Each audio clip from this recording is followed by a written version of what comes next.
As the years go by and more Malaysians, along with people around the world, become increasingly exposed to the internet and diverse cultures, there's a growing recognition of the importance of accepting and celebrating diversity and inclusivity. Yet, despite the perceived openness and acceptance, incidents of racial discrimination continue to surface not just in Malaysia but other countries. Often, these acts of discrimination are rooted in physical appearance or factors that highlight the ongoing need for societal progress. With the advance of social media, stories of discrimination are now more accessible to the public, whether they occur locally in Malaysia or other countries. Recently, one such story gained attention for shedding light on how individuals in South Korea treat others differently based on ethnicity, physical appearance, or skin color. Moving on to the chronology of the case. According to Sun News, Australian TikToker named Jasmine Jennings shared her experiences living and working in South Korea. She recounted a stark contrast in treatment between herself and her Malaysian friend while they were employed together. This encounter shed light on the prevalent biases within South Korean society. Jasmine explained that during her time in South Korea, she worked at local restaurant despite not being fluent in Korean. Surprisingly, the locals prefer her assistant rather than her Malaysian friend, who was fluent in that language. This preference, she noted, was largely based on physical appearance and nationality. As a result, her Malaysian friend faced significant challenges in her workplace, enduring poor treatment from the locals.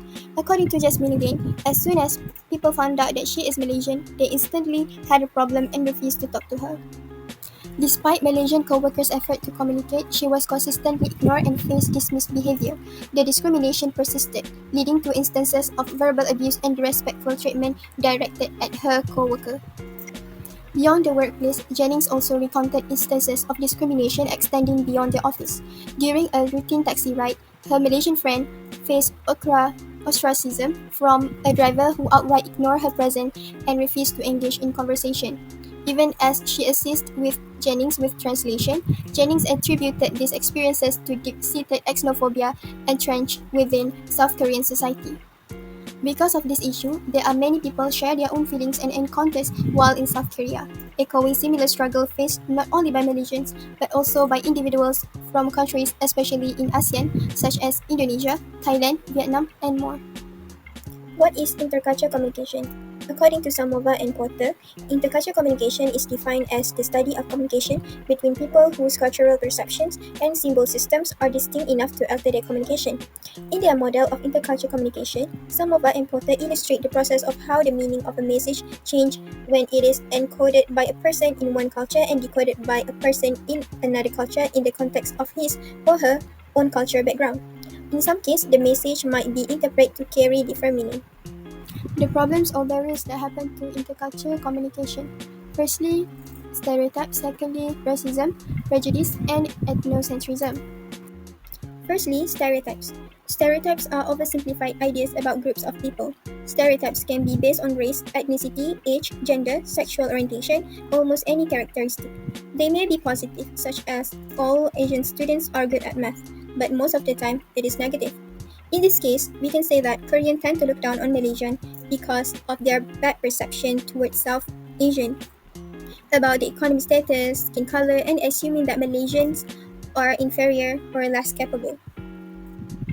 Secondly is racism. According to Tatum and Wellman, racism is defined as a system that involves prejudice and power and favor groups based on race. Racism impacts how people perceive themselves and others. In intercultural communication, these perceptions shape the willingness to engage and interact with people from different races and the outcomes of communication. In this case, we can highlight about racism that happened in South Korea. When the Koreans treat the workers based on their races, they refuse to talk to that woman when they found out that she is Malaysian. Other than that, the Korean men prefer to talk with the Russian woman rather than talk to the Malaysian one, even though the Russian girl does not fluent in Korean. Thirdly, prejudice. According to Alpert and Brown, prejudice is a negative attitude and feeling toward an individual based on solely on one's membership in a particular social group.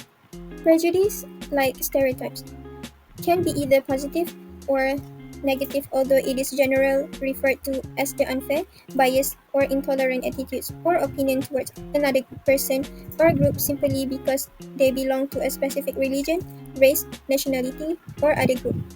When our prejudices are unchallenged, they can lead to action in the form of discrimination and even violence.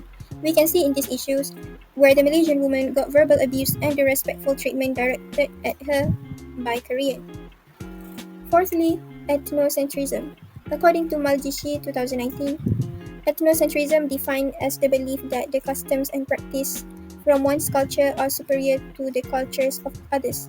Ethnocentrism maintains the notion that one's culture teaches the right and wrong ways to behave and that those who behave differently are wrong. The belief that one's own culture or ethnicity is superior to others can lead to discriminatory behavior, as individuals may undervalue those who do not conform to their cultural norms or standards. We can see when the Malaysian woman was bluntly mistreated due to her nationality. The Malaysian woman in Jasmine's word had tea towel thrown at her and sworn at for doing nothing. In conclusion, insensitive behavior should be avoided. Stereotyping, racism, discriminating, prejudice, and ethnocentrism and more should be prevented from happening in the future. People can behave in an insensitive way by insulting and attacking someone's personality, cultures, races, and therefore their dignity. This can be even worse and divisive if it is not dealt properly. Intercultural communication is based on people thinking through words and action to ensure that we do not act inappropriately. If insensitive acts are witnessed, it is the responsibility of all to avoid it and ensure that it remains unacceptable in society.